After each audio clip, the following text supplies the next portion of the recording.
الحمد لله نحمده ونستعينه ونستغفره ونعوذ بالله من شرور أنفسنا ومن سيئات أعمالنا من يهده الله فلا مضل له ومن يضلل فلا هادي له وأشهد أن لا إله إلا الله وحده لا شريك له وأشهد أن محمدا عبده ورسوله أما بعد إن أصدق الحديث كتاب الله وأحسن الهدي هدي محمد صلى الله عليه وسلم وشر الأمور محدثاتها وكل محدثة بدعة وكل بدعة ضلالة وكل ضلالة في النار. Praise be to Allah, alhamdulillah. We seek His help and His forgiveness. We seek refuge with Allah from the evil of our own souls and from our bad deeds. Whomsoever Allah guides will never be led astray, and whomsoever Allah leaves astray, none can guide. I bear witness that there is no God, Allah, but Allah, the One, having no partner. And I bear witness that Muhammad sallallahu alayhi wasallam is His final messenger. Amma ba'd, the truest of word is Kitab Allah, the Book of Allah. And the best of guidance is the guidance of Rasulullah sallallahu alayhi wasallam. The worst of things are those that are newly invented. Every newly invented thing is an innovation, and every innovation is going astray, and every going astray is in an-nar, the fire. So my dear brothers and sisters, the topic I want to discuss today is a bit of a complicated one. It's a bit of a complex one. So I would like you guys to please stay with me and follow along as best as you can. Follow along, my dear brothers and sisters. So as we know recently, Palestine, right, subhanAllah, they have reached a ceasefire agreement. But what we're seeing right now globally is even though there is a ceasefire agreement, their innocent lives are still being lost, right? Yesterday, today probably. My dear brothers and sisters, the enemies of what? The enemies who are against justice, against peace, right? Against establishing these very simple humanitarian values, right? They're not even Islamic values, not just Islamic values, they're humanitarian values. They have lies upon lies, saying that the Palestinian people, they didn't formally approve of the ceasefire, right? They didn't agree on these specific details, so they continue, right? They continue exercising injustice amongst these poor Muslims, right? Against these poor people. And my dear brothers and sisters, right, this is a complicated topic, right? And it's going to go into an even more complicated khutbah today. Inshallah, you guys will be able to understand. May Allah make it easy. And we ask ourselves, right, why is this happening? Why is this happening not just in Palestine and Palestine, but in most Muslim nations? In Syria, in Yemen, Pakistan, India, or not in Pakistan, inshallah, the Muslims who are oppressed in other countries like China, India, right, so on and so forth. Why is this happening to our ummah? Why at this time? Right? And Rasulullah sallallahu alaihi wasallam tells us, right, and you guys may have heard this. You may have heard me say this in a previous khutbah. You may have seen this online. But Rasulullah sallallahu alaihi wasallam tells us, a time will come upon the ummah when the nations will summon one another. They'll get together. And they will come to you Muslims as people do come for a banquet. Like how when you invite people over for a banquet, or when we have the Ramadan, right, iftar, people come rushing to the banquet, subhanAllah, come rushing towards the iftar. People will come. These people will come to the Muslims rushing to you as if they're rushing towards a banquet. And they will summon each other to go against you. And the Sahaba asked, Ya Rasulullah, will that be because of our small numbers on that day? And he replied, no, you will be numerous at the time. There will be many of you, but you will be weak, like the foam of the sea. And when you see the foam of the sea, when you go to Niagara Falls and you touch the foam of the sea, it just goes away like this, right? So you'll be weak like the foam of the sea. And Allah will remove the fear of you from the hearts. Of who? Of the enemies of Islam, the enemies of peace, the enemies of justice, the enemies who are against submitting to one Allah, one God. And they will cast wahan into your hearts as Muslims. What's wahan? And the Sahaba asked, Ya Rasulullah, what's wahan? And he said, it's the love of this world, the intense love of this world, and hatred of what? The akhirah. Hatred of the akhirah, hatred of death. Hatred of knowing what's to come in your qabr, right? You're supposed to fear Allah, you're supposed to fear the punishment, but hate it? SubhanAllah. That's not what we're supposed to do as Muslims. And they will instill this in us. And we find in our society, right, especially in this one, this is a very prevalent issue for our youth and ourselves, that we are surrounded by forces, social media, individuals in power, who make it very easy to manipulate us into having that wahan in our hearts. And we ask Allah, sincerely we ask Allah to save us from this, and we ask Allah to save us from having wahan in our hearts. May Allah make it so that we love the goal of the akhirah, and we want the reward in our qabr, right? The goodness in our qabr, we want it to be expanded into a garden, inshallah. So we as Muslims today, right? Sunnah said, in this sunnah, Rasul tells us that no, you will be large in number. And when we look at the ummah today, right, you guys can guess what's coming next. We are one of the largest religious populations that's accelerating the fastest, growing the fastest, right? Approximately 2 billion Muslims. 1.9 billion, 2 billion, right? Same thing, around the same thing. 2 billion Muslims today, subhanAllah, Allahu Akbar. 2 billion Muslims in the world, mate. I just want you guys to imagine that, right? 2 billion Muslims. And not only that, my dear brothers and sisters, but you ask, is the Muslim population even financially stable? Well, my dear brothers and sisters, Muslim Americans, just Muslim Americans in North America, gave around $1.8 billion in zakat in 2021. That's not even 2024, 2030, that's 2021, 1.8 billion. So we're large in numbers, right? And we gave just North America 1.8 billion in zakat in 2021. And I just want you to think, can you imagine what that number is now, today in 2025, in the Ramadan that is coming up, right? When people tend to give their zakat. SubhanAllah. So you see, we have the population, and we have wealthy Muslims. And not only do we have wealthy Muslims, we have Muslim leaders, right? Who have access to one of the world's most valuable resources. They call it black gold. It's oil. SubhanAllah. My dear brothers and sisters, but this khutbah is not about pointing blame at others necessarily. It's about looking inwardly at ourselves and seeing what we can do, even though we have the numbers, even though we may have the wealth, we have Muslim business owners, what we can do to have that power, that influence, to make real change. You know, these people, they blame these politicians now. They say, oh, you just say this, you called out the CEO for breaching privacy, but you're not going to make real change. But as Muslims, when you devote yourself to the deen, when you look into the deen, when you look at the Quran and memorize the Quran and the Sunnah and the Tafsir, and learn, as Uthman radiallahu anhu learned from Rasulullah, as the Sahaba learned 10 ayats at a time, right? Whatever your method is, memorizing, learning the meaning, the Tafsir, and learning third, the implementation, you will realize that naturally you'll begin to make these decisions, subhanAllah, towards justice, according to the Sharia, my dear brothers and sisters.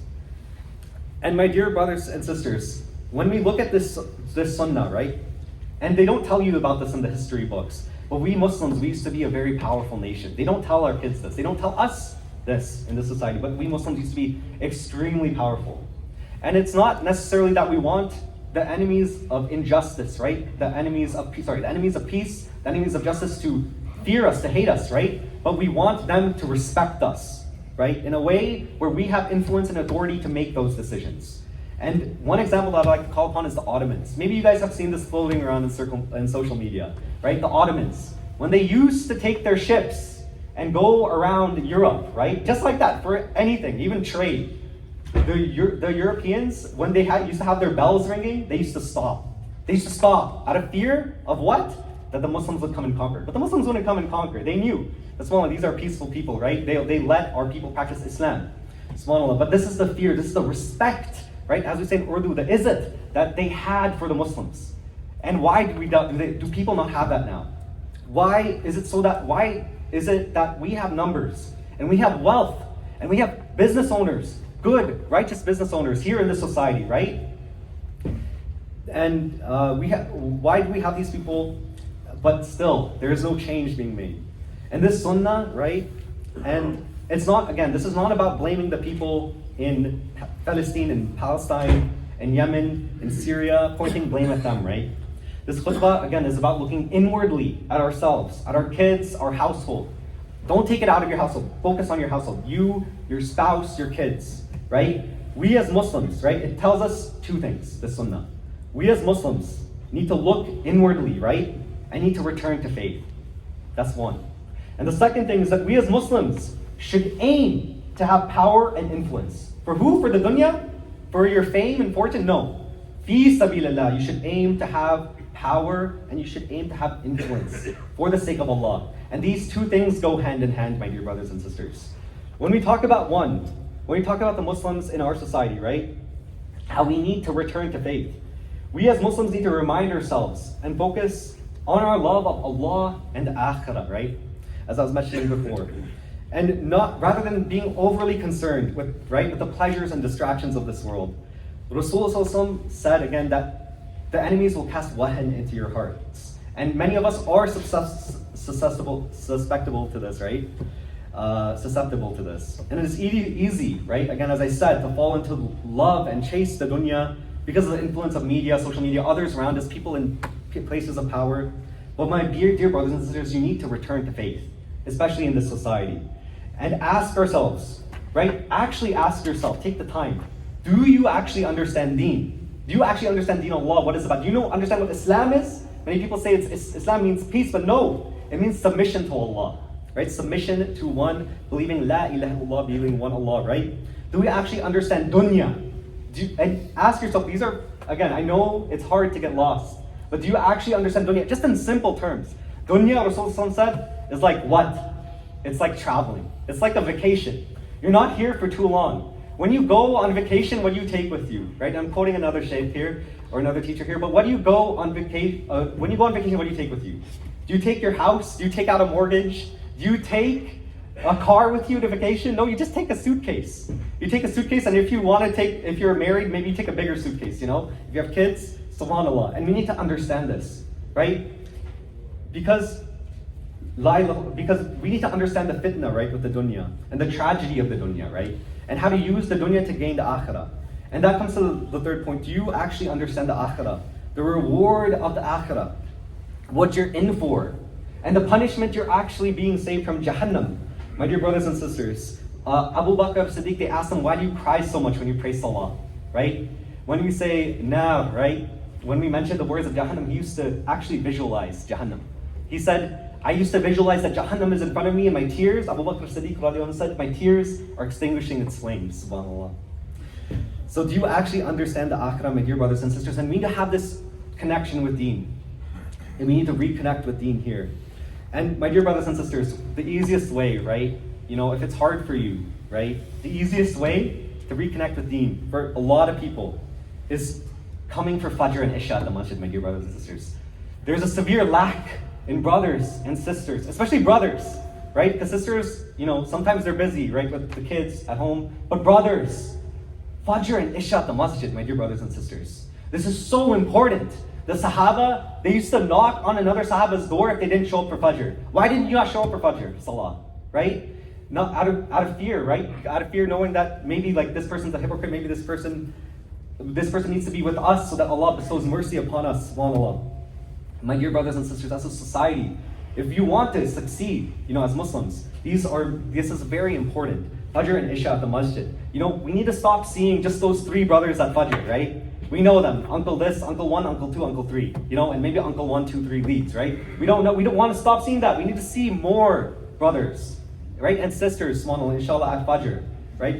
Because that's probably one of the most easy salahs to make at the masjid, my dear brothers and sisters. All it requires you is to sleep early. So overall, my dear brothers and sisters, you need this reconnection with the deen. We need more individuals in our society to have a broader understanding of Islam. Not saying that you should become a sheikh, not saying necessarily you should become a khatib, not saying any of this, an alim. You should have a solid understanding of Islam so that you are able to make just decisions. And I will go into a story later to explain which Sahaba actually accomplished that, subhanAllah. And many Sahaba did. So my dear brothers and sisters, the second point. We as Muslims, we need to strive for more, right? For influence and power as well. Because at the end of the day, right, money only goes so far. I know what each of us in our hearts we like. We want to be that brother, we want to be that sister. Oh, the sheikh asking for $1 million, in Ramadan, I'm going to give that $1 million, subhanAllah. But that only goes so far. Money only takes you so far, and we should be going. Our kids and you, if you're young, if you have that energy, right? If you're less than 60, you should be going for that goal of having that power and influence for the sake of Allah. And one of the best ways to go about this is through your dua. My dear brothers and sisters, Rasulullah tells us, when you ask Allah for Jannah, What do you say? Do you say, Allahumma inni as'aluka al-jannah? He said, no, la. He said, ask for al-firdos. He said, say, Allahumma inni as'aluka al-jannat al-firdos. When you're aiming, when you have a goal as a Muslim kid, I see all these kids here. Don't stop them, don't restrict them. When they have their goal to become a lawyer, to become a doctor, an engineer, maybe go into construction, their goal shouldn't just be that construction man or construction one. It should be to be, for instance, if they're a lawyer, they should aim to have all the law clinics in all the major cities in Canada. If they want to be a doctor, it's not just a doctor. You want to have Atlas Medical over there, you want to be the Muslim who owns all the major medical facilities in the larger cities of Toronto. My dear brothers and sisters, you make dua for al-firdos, right? My dear brothers and sisters. And you may be asking, right? There are rich Muslims who have these businesses, right? But nothing's being done, no changes being made. But this is where you go back to point number one. You need to have that strong understanding of deen. You need to have that strong understanding of deen, so then Allah opens those doors for you.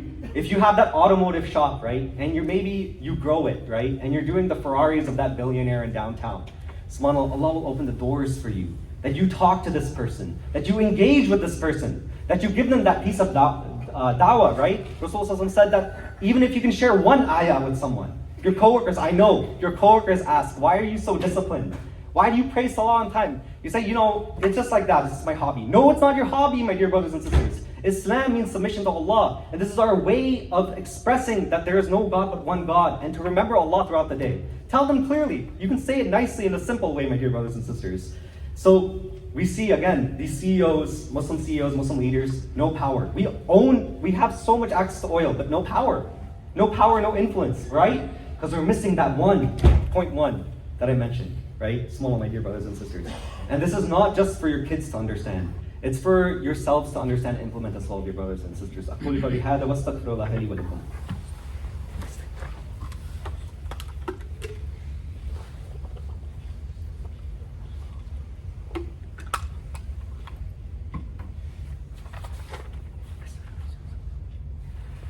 Alhamdulillah, wassalatu wassalamu ala rasulillah.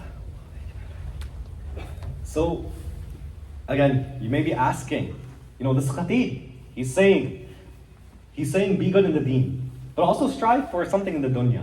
How does this match? I've always heard my entire life, deen or dunya, it's black and white, It's not really something that goes together. But no, my dear brothers and sisters, you've been making this dua your entire life. So why don't you think? Why is this dua being said? Why are we just saying this in our salah all the time? Why are we saying this in all our gatherings all the time, my dear brothers and sisters? Because there's a reason. The Sahaba I would like to mention, that I mentioned before, is Mu'adh radiallahu anhu. Right? And who is Mu'adh?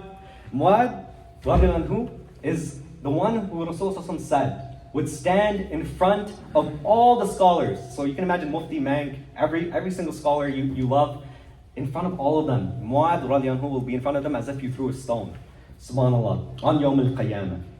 And he'll be standing in front of all the scholars and sheikhs, Subhan and Alim, subhanallah. And he is someone, right, who developed his fundamentals with Rasulullah from a young age. And use those fundamentals to become exceptional in a certain field. And he technically became a scholar, but it doesn't necessarily have to be that. You could be a businessman, a businesswoman, right? It could translate into anything. And subhanAllah, what did Rasulullah do? Did he say, Mu'adh, no, you're my gem, I'm going to keep you in Medina? No. He said, Mu'adh, go. Mu'adh, go to the people of Yemen. Use your knowledge. Use what I taught you under my tutelage to go to the people of Yemen. And yes, it was very emotional for Mu'adh and Rasulullah, but he went, right? And he went to the city of Yemen, became a leader, right? Allah subhanahu wa ta'ala opened the doors for him in Yemen to obtain influence, to obtain power, so that he could establish a clear deen, subhanAllah, my dear brothers and sisters. And again, as I said, it's not just through becoming a sheikh or a scholar, but it's through becoming a businessman, a businesswoman, a doctor, a lawyer, whatever your profession is. Maybe you're in automotive, maybe you're in construction, a restaurant owner, maybe you have that one restaurant, right? Dear brother, you have that one restaurant. Are you going to think about expanding? Or are you thinking about expanding so that you can get more of that influence, more of that power, my dear brothers and sisters? So that your goal is to rise to that position of power. And my dear brothers and sisters, again, we have many CEOs, many wealthy people, and I'm repeating this, I'm sorry, but those individuals, they can't make those net positive changes to the world, right? For the globe, for humanity, through the lens of Islam. It is only through, these two things, and it's only through the acceptance of this dua that Allah, رَبَّنَا آتِنَا فِي الدُّنْيَا حَسَنَةً وَفِي الْآخِرَةِ حَسَنَةً وَقِنَا عَذَابَ النَّارِ, that Allah will grant you this victory, inshallah, dear brothers and sisters. And if you understand the deen and implement it, you'll see that Allah will open the doors for you. Just as He opened the doors, my dear brothers and sisters. And I know I'm going a bit over time, but He opened the doors for Salahuddin Ayyubi, for Umar ibn al-Khattab. And you may be thinking, these people are something else. That's not me. No, but my dear brothers and sisters, that is you. That can be you. You can work towards that. And this example of Salahuddin Ayyubi, he understood this, right? It's not, and I know many of you are thinking, it's just the Khalifa that makes the difference, right? As long as we have that strong Khalifa, that strong leader, we can make that difference. But no, it comes down to everyone. And Salahuddin Ayyubi, through Allah's mercy, right? He, with his understanding of a deen from a young age, Allah opened the doors of power, of influence. He made sure his army, if they used to drink, they stopped drinking. If they used to commit zina, He made them stop committing zina. On the cherry on top, He made it so that they prayed Tarabi. He made it so that when he was on the hill and he looked over and saw his army's tents at 3 a.m., all of them were lit up praying there because he made sure that they were praying tahajjud. My dear brothers and sisters. So, my dear brothers and sisters, again, we have a real need for this in our global Muslim community, right? To have those who have a good understanding of Islam, who are able to who leverage their skills to obtain positions of power, and then use that to make a positive change. Rasul asked Muad radiallahu anhu, when you go to the people of Yemen, how will you judge? He said, through the Quran. He said, what if it's not in the Quran? Then the Sunnah. What if it's not in the Sunnah? Then I'll use my best, to the best of my knowledge, I'll make a decision. So my dear brothers and sisters, this mentality, this three-step mentality can be applied to any profession, any industry you're in, subhanAllah. Again, not just for a sheikh, not just for a scholar, right? And once we have this, my dear brothers and sisters, going back to that initial sunnah that I mentioned, once we have this understanding of deen, and we understand why wahan, right? Why we have a wahan, the love of the dunya and the dislike and the lack of understanding of the akhirah, and we obtain great positions for the sake of Allah, my dear brothers and sisters. You'll see these conflicts in the world, in Palestine, in Iraq, in Syria, in Yemen. You'll see, even in Canada, my dear brothers and sisters, not just there, everywhere in the world. You'll see the globe, my dear brothers and sisters. You'll see the entire world change when you see these Muslims who have good deen, good understanding of knowledge. These young youth that we have, when you see them have good deen, good character, good understanding of the deen again, and you see them in positions of power, you'll see these places change. Even Canada, Swan, you'll see these beautiful places, right? Because they're all beautiful. You'll see it flourish with justice and peace, my dear brothers and sisters. And sorry, I know this khutbah was a bit hard to understand. Because you may be thinking, I'm just a guy, or I'm just a girl. How am I gonna do what this guy is talking about, My dear brothers and sisters, it takes small steps. It takes small steps to get there, to have that influence, to have that power, to have that understanding of deen. Maybe it's just memorizing half a verse. I know some sheikhs say a full verse, but half a verse, a quarter of a verse of Quran every day. Maybe it's coming for Isha, as best as you can, Fajr, as best as you can at the masjid. And then on top of that, working your best in whatever job that you have, whatever business you have, to achieve that, right, dear brothers and sisters. So subhanAllah, may Allah subhanahu wa ta'ala save us from having wahan in our hearts. And dear brothers and sisters, please join me in making dua for the people of Palestine, Yemen, Syria, Pakistan, all the Muslims who are oppressed in the world, India, China, anywhere in the world where they're oppressed. May Allah subhanahu wa ta'ala have mercy upon them. Ya Allah, have mercy upon their souls. Ya Allah, Ya Ghafur Rahim, Ya Ghafur Al-Wadud. Ya Allah, open the gates, Ya Al-Fatah, Ya Razaq, open the gates of your barakah and your rahmah, and shine your barakah and rahmah on these people and on these individuals, and make it, increase them in strength, Ya Rabbi Alameen. Increase them in strength, and do not take the reward from them. Give them more reward and grant them Jannah for those, Ya Rabbi. And Ya Rabbi, give the people of Palestine, they're trying to go through a ceasefire right now, give them ease, Ya Rabbi Alameen. Make it easy for them, and save them from destruction, Ya Rabbi. Save them from destruction at the hands of the enemies of Islam, the enemies of peace, the enemies of justice. Ya Arhamar Rahimeen, Ya Dhal Jalali wal Ikram, walhamdulillahi Rabbil Alameen. ربنا آتنا في الدنيا حسنة في الآخرة حسنة وقنا عذاب النار. ربنا لا تزغ قلوبنا بعد إذ هديتنا وهب لنا من لدنك رحمة إنك أنت الوهاب. أشهد أن لا إله إلا الله وحده لا شريك له وله الملك وله الحمد وهو على كل شيء قدير والحمد لله وسبحان الله ولا حول ولا قوة إلا بالله والله أكبر. اللهم صل على محمد وعلى آل محمد كما صليت على إبراهيم وعلى آل إبراهيم. اللهم بارك على محمد وعلى آل محمد كما باركت على إبراهيم وعلى آل إبراهيم في العالمين إنك حميد مجيد. وأقم الصلاة.